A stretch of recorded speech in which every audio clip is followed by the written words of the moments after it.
Number 4 में गैर मुस्लिम तो वो सवाल कर सकती हैं। नमस्कार, मेरा नाम वैशाली। सर, मुझे एक क्वेश्चन पूछना था। आप क्या क्विज विश में पूछा है, मतलब कहा है कि हर इंसान मुस्लिम कह के ही जन्म होता है। तो मेरा तो मानना है और सभी का यही कहना है कि जब बच्चा होता है तो उसका धर्म उसके माँ बाप के धर्म अनुसार होता है। तो ये कैसे होता है? बहन का सवाल है कि मैंने कहा मेरी तकरीर में कि हर बच्चा जब पैदा होता है मुस्लिम पैदा होता है। तो बहन पूछ रही है कि बच्चे का धर्म अपने वालिदैन का धर्म होता है। वो बच्चा पैदा होने के बाद जब बच्चा पैदा होता है तो मोहम्मद सल्लल्लाहु अलैहि वसल्लम फरमाते वो दीनुल फित्र में पैदा होता है, मतलब वो ही कर रहा है जो उसका खालिक, उसका ईश्वर, उसका अल्लाह चाहता है।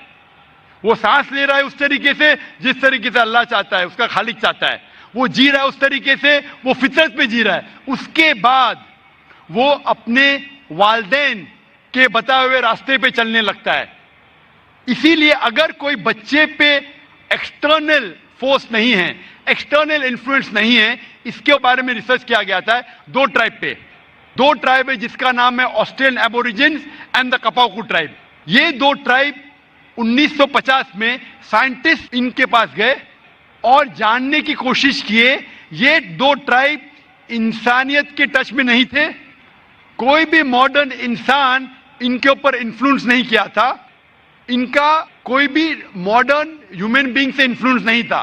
जब रिसर्चर्स गए और तहकीक किए कि इनका जीने का तरीका कैसा है, तो जानने लगे कि वो एक खुदा में मानते, एक ईश्वर में मानते, उसकी इबादत करने के लिए सिजदा करते हैं और शिर्क नहीं करते।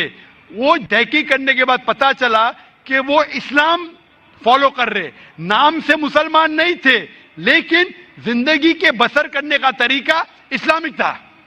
तो इससे यह हमें पता चलता है कि अगर कोई बच्चा पैदा होता है और उसे आप अलहदा रखते, उसके ऊपर कोई इन्फ्लुएंस नहीं, ना वालिदैन का, ना बड़ों का, ना टीचर का, वो बच्चा मुस्लिम जैसे जिएगा। मुसलमान मतलब अपनी जिंदगी खुदा के अहकामात के मुताबिक बसर करना, अपनी जिंदगी बसर करना खुदा के मुताबिक।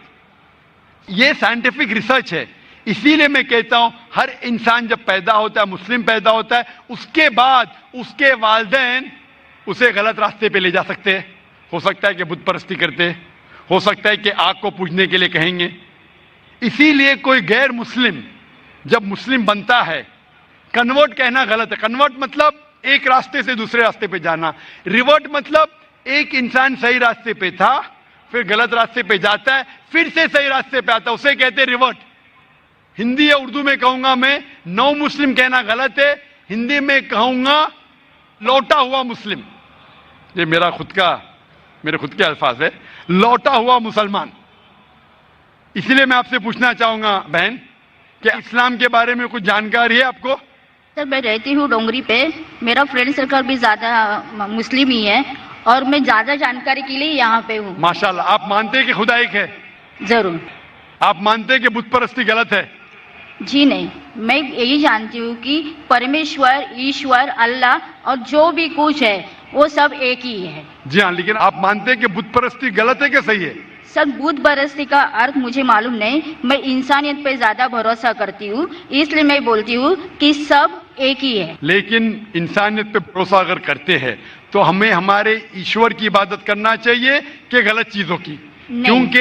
क्योंकि आपके वेद में लिखा है, जैसा मैंने फरमाया, Yajurveda chapter number 32 shloka number 3 में और श्वेताश्वतर उपनिषद में चैप्टर नंबर 4 श्लोका नंबर 19 में, न तस्य प्रतिमा अस्ति, उस ईश्वर की कोई प्रतिमा नहीं, उस ईश्वर का कोई अक्ष नहीं, कोई फोटोग्राफ नहीं, कोई पेंटिंग नहीं, कोई बुत नहीं, कोई स्कल्पचर नहीं।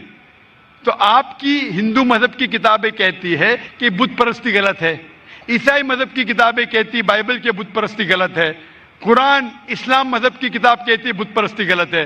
तो मैं आपसे पूछता हूं कि आप बुत परस्ती में यकीन करते क्या नहीं?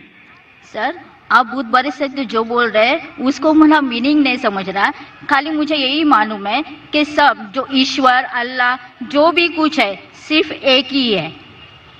बिल्कुल सही, ईश्वर अल्लाह एक है। लेकिन अगर आप ईश्वर को, अगर मिसाल के तौर पे ईश्वर को आप कुछ गलत साबित करते हैं और उसे ईश्वर कहते, गलत चीज को ईश्वर कहना सही है? नहीं, बिल्कुल नहीं। अगर कोई कहेगा कि ये टेबल ये चेयर ईश्वर है, आप मानेंगे? नहीं, वो भी ईश्वर गलत सही है, लेकिन गलत चीज को ईश्वर कहना गलत है क्या? नहीं, नहीं, बिल्कुल। तो ये मैं पूछता हूं कि जो चीज ईश्वर कहने के लायक नहीं है, जैसे आपके मजहबी किताब में कहा गया है नातस्य प्रतिमा अस्ति, उस ईश्वर की कोई प्रतिमा नहीं, कोई बुत नहीं, कोई पेंटिंग नहीं, कोई पिक्चर नहीं, कोई अक्स नहीं। तो मैं पूछना चाहता हूं कि बुत परस्ती गलत है या सही है? फिर नहीं सर, वो गलत ही होगा। बिल्कुल सही, माशाल्लाह। तो आप मानते हैं कि बुत परस्ती गलत है? जी सही। आप मानते हैं कि खुदा ईश्वर एक है? ईश्वर अल्लाह सब एक ही है। बिल्कुल सही। आप मानते हैं कि मोहम्मद सल्लल्लाहु अलैहि वसल्लम उस अल्लाह के पैगंबर है?